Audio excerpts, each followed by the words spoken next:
Well, as Colin said, we had a tough road trip at Southern and Evansville this weekend, and just to give you an idea of how crazy this conference season is going to be, Friday was the actual start date of conference play. I know we had our match against Illinois State last week, but that was a rescheduled match that was supposed to be in November, and the first day of conference play, three of the four matches went 5 sets, so it just shows you what kind of conference race this is going to be. Unfortunately, we were one of those that came up on the short end of a 5-set battle once again this week, and it's tough because I have a lot of mixed emotions about that match.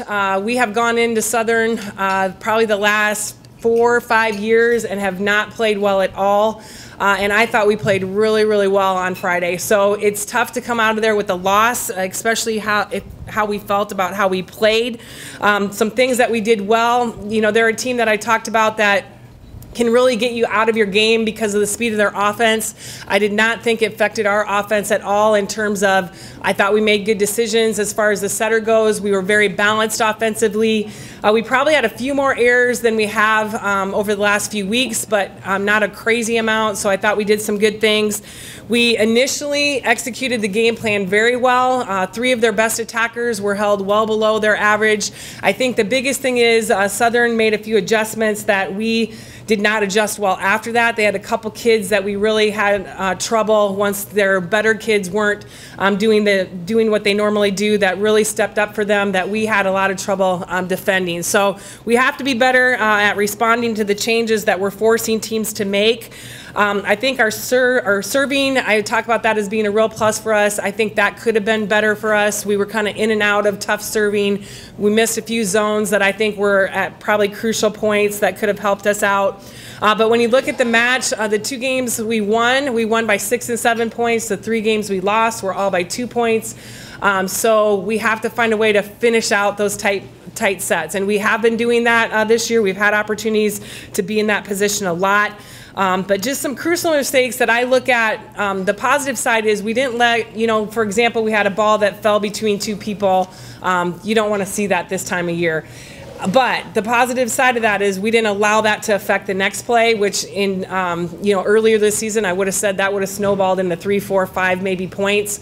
We didn't let that happen, but it's just hard to recover and get that point back when you're playing teams like Southern Illinois. So obviously tough for us. We start off the season with 2 losses, the conference season, and your goal is a conference championship. You lose them in 5 sets. So heading and getting on a bus late at night and heading over to Evansville, Indiana to have to turn around and play the next night is pretty tough to do.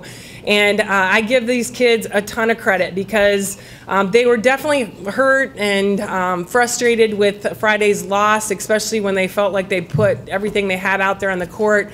But they turned around and just executed very well against Evansville. We won in 3 sets. 2 of those sets we held Evansville to single digits, which I don't know if we've done that much over the history of our program. We were able to hit over 400. We held them to a negative 0.98, which I think is even a bigger stat for us. So very proud of our ability to just rebound and come out and execute strong.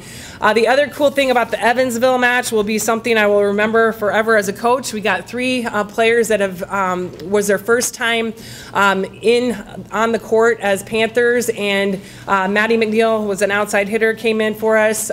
Rachel Coop as a setter came in for us. And then Lexi Astro came in the backcourt for us. And going into the locker room after that match and just seeing the raw emotion from those 3 kids and their opportunity to play was absolutely incredible. There was a lot of tears in the locker room. When I walked in, I was like, okay, what's going on? What happened? You know, there's something that I don't know. But it was just the sheer raw emotion from those kids being on the court. And it's cool because they always have a lot of pride in putting on that Panther jersey, but their chance to actually get out there and represent their team and represent our university, they couldn't hold it in. And it was just a really cool experience, and one I will definitely never forget, and as well as our teammates. So that was definitely a highlight for us. This week is crazy. Homecoming, we're not always home for homecoming, but we get the opportunity to be here and be a part of all the things going on and be 2 matches in the homecoming activities. The tough part for us, it's probably one of the biggest home weekends in terms of the conference. We bring the #1 and #2 teams to the McLeod Center. So for us, we want our kids to be able to experience some of the things that happen during homecoming, because we never know if we're going to be here or not. But our priority is definitely to be prepared as we can for the two teams we have coming in. Missouri State and Wichita both have had crazy, awesome non-conference schedules. They've scheduled tough. They've been able to get some great wins. Missouri State has beat number 14 Illinois, number 12 Ohio State. They beat Pacific. They beat Arkansas and Arkansas State. Wichita has beat Marquette, Colorado State, and Creighton. They went 4 with number 3 Texas, so the list goes on and on. So very competitive. They've been battle tested, obviously. I think the biggest thing with those two teams is they both have all parts of the game.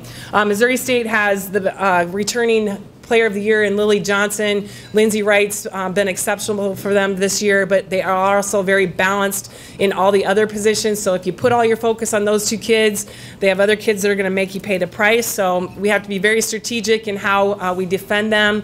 They're also a very gritty defensive team. And then Wichita, in my mind, is probably the best offensive team in the conference in terms of balance, hitting percentage.